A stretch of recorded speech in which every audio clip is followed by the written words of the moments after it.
Same with Midnight Interlude, who I did not like leading up to the Kentucky Derby. For some reason, in the final days before the race, I ended up using him, and he ran very disappointing. The horses coming out of California have not fared well as they've traveled east, and I think Midnight Interlude has a good career ahead of him. I just don't see him in the Preakness. Yeah, Doug, I mean, I think you could probably appreciate all that logic there coming on there with the Derby horses. The crowds at the Preakness are way more they're totally inexperienced gamblers. They have very short-term memories, and they go and say, well, this horse, finished second or third in the Derby, must have been pretty close. I'm gonna bet him as like maybe a mid-price guy to try to win. Or sometimes you'll see the horse, well, he runs a real hard race. Peace Rules and Lionheart come to mind, but then just kind of just fade there as the Derby comes to a close and can't quite close the deal at 10 furlongs. Said, all right, well, maybe the Pimlico distance is going to be perfect for that horse. I think in alignment with what you're saying, I mean, that horse ran such a hard race that it's really hard to come back and recover 2 weeks later and run another successful race and hit the board. I think what we saw in the Derby was Macho Man's best effort, and even if he duplicates that in the Preakness, he's not going to win. So he's as I said, he's a horse I won't be using. And then Doug, what about some of the horses that don't fare as well, that like finish way back in the pack at the Kentucky Derby, like a Midnight Interlude? Are they more poised to run a bigger Preakness, do you think, or do you think they're going to struggle as well? And this is actually Midnight Interlude is really the only one that fits that profile in this race. Well, Dialed In, he was also 8th. I mean, he was back. Well, that kind of depends, and also Dialed In, just mentioned. And those are all good points. I'd like to maybe extrapolate a little bit on what Justin said. Although I agree with most of it, for the most part. If I can go back to the numbers for just a second, though, go back to the numbers, and you see that Shackelford just ran the 2 biggest races of his life, basically. As did Macho Man, as did Animal Kingdom.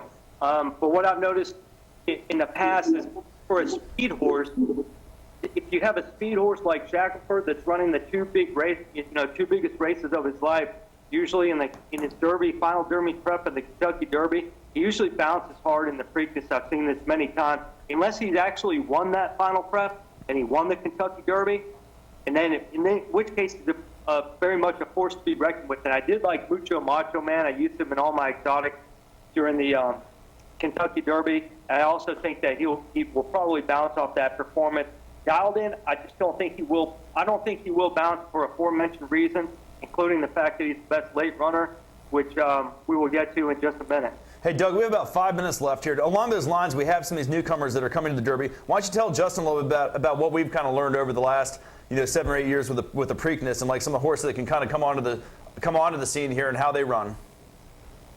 Well, what you have is, for example, you have the Derby outsiders that come into the race.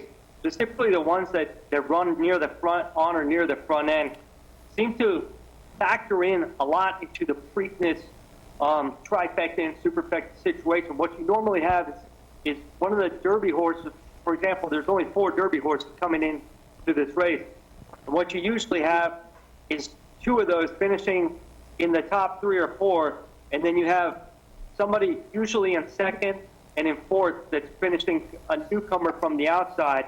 And we're going to go over some of those contenders in just a second, Phil. Yeah, what do you see with regards to newcomers? Well, there are 2 that I think are win candidates. Okay, now in reality, let me give you back up. In 2009, I said Mind That Bird had no chance of winning the Kentucky Derby, and I was clearly wrong. So I'm not going to say anybody in this field has no chance, although there's a couple that I would say that, if I was being completely candid. Almost won the Preakness. He did. He almost won the Belmont, too.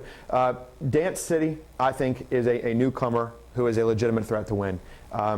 This is a Grade 1 race, and it takes a Grade 1 caliber horse to win. We already know that Animal Kingdom and Dialed In are Grade 1 caliber horses.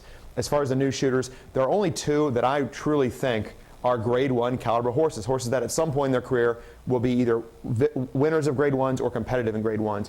That's Dance City and Sway Away. I think Dance City is going to be up close. I really loved his Arkansas Derby. Let's not forget, he's trained by Todd Pletcher.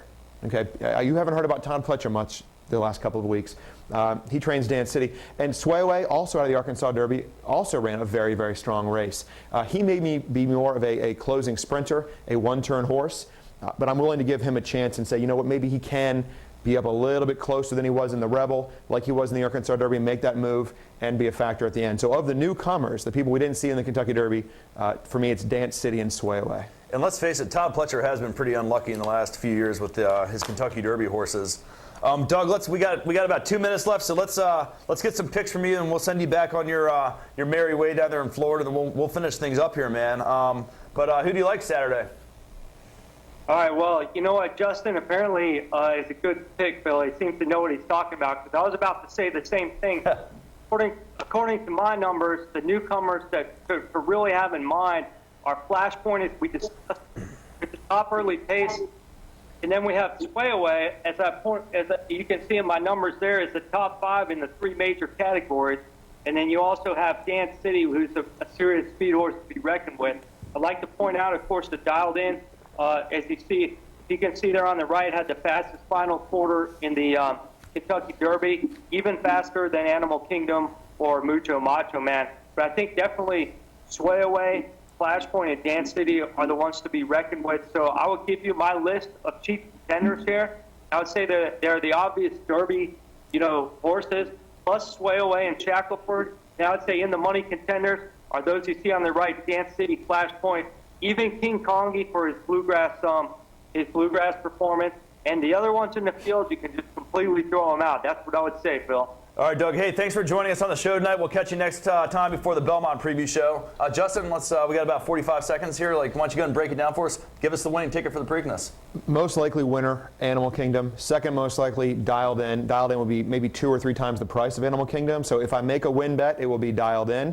My main ticket, my main bet will be an exacta box of Animal Kingdom and Dialed In. I will throw in Sway Away and Dance City and some of my exactas and trifectas, and maybe use Astrology and Mr. Commons on the bottom of my exotics. I like those. I agree with you. Animal Kingdom and Dialed In at the top. That $5.5 million bonus is too much for me to overlook at all. I think I'm probably single Flashpoint in second place, if you can believe that, and then maybe come up with some pretty cool exotics with some of those other horses that we just talked about in third and fourth place to round out the tries and the supers. Should be a great race. Justin, thank you so much for joining us in the studio tonight. Thanks for having me. And offering all your expertise. We got to get going, and we'll see you guys next time for the Belmont Show on Fantasy Sports Review. Goodbye, everybody.